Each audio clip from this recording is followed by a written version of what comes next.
Hi, I'm Sean Waterman and you're watching Cyberscoop TV. Here we are, day 3 of the RSA conference, as ever on the exhibit floor, and joined today by Kenneth Geers of Komodo. Hey Kenneth. Pleasure. Thanks for sharing a few minutes with us. For sure. So, are you having a good conference? What's your pitch? What's your play at RSA? Well, I've had 3 big talks, all related to cyber war issues. One called The Politics of Attribution, one global traffic analysis, and another Cyber War 2020. So what is going to happen in cyber battle space 3 years from now?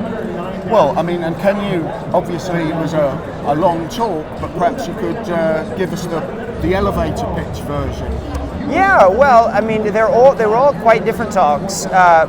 Maybe the Cyber War 2020 talk, there I talked a little bit about places like North Korea, Maryland, where NSA is, and the Kremlin, and how it looks in different places. I think we know now that the West is quite vulnerable to cyber attacks.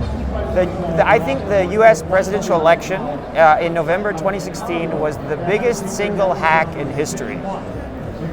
Wow. Well, that was. And what about Komodo, the company? Are they launching products? I'm an analyst, and it's a very exciting time for me because at Komodo we're just pulling everything together for really understanding all that's gone into building infrastructure for the past 20 years. So Komodo is a very mature company, and I'm really kind of maybe the first full-time analyst at the company, just to look at geopolitics and the range of business, political, military, social impact of all the attacks we see around the world. We have clients in every country, including North Korea. So right now, we've put about 4 months data together for analysis, and I've got almost 5 billion rows of data. And every vertical, so every kind of business sector, and every city and province on the planet, I'm sort of comparing how they look in a matrix by malware, which verticals, government, military, healthcare, aerospace, that attackers are going after, and then also advanced malware. Like, for example, here's an interesting thing I'm just looking at this week.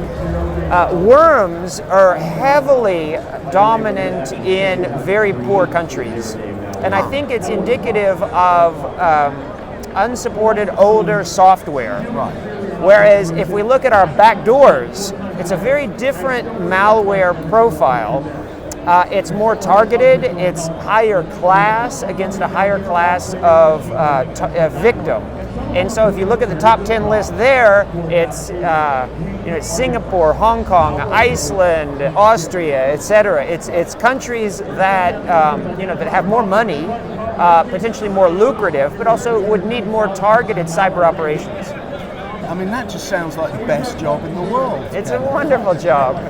I get to play with a lot of visualization tools. I can put 1 billion rows of data on one PowerPoint slide. Wow. Well, that must be something of a record. One more question, Kenneth. Have you noticed any big ideas or trends this year, different from last at RSA? What's your take on the sort of? What's your take on the takeaways? Yeah, I think it's to keep a really wide angle on your reading list and where you gather and absorb your analysis.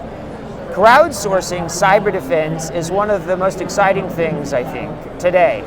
Our understanding of Stuxnet, for example, is informed by many different researchers in many countries. There's no one person or company that could have put the story together. And in the same way, I think Russia, vis-a-vis the 2016 presidential election, was probably shocked that so many different people were working on the problem, and very quickly, Guccifer, for example, could very quickly be outed as a non-Romanian native. Just by some researchers just quickly thinking on their feet, let me throw out a question via Google Translate, and it comes back, and clearly it's not a native Romanian speaker. Right.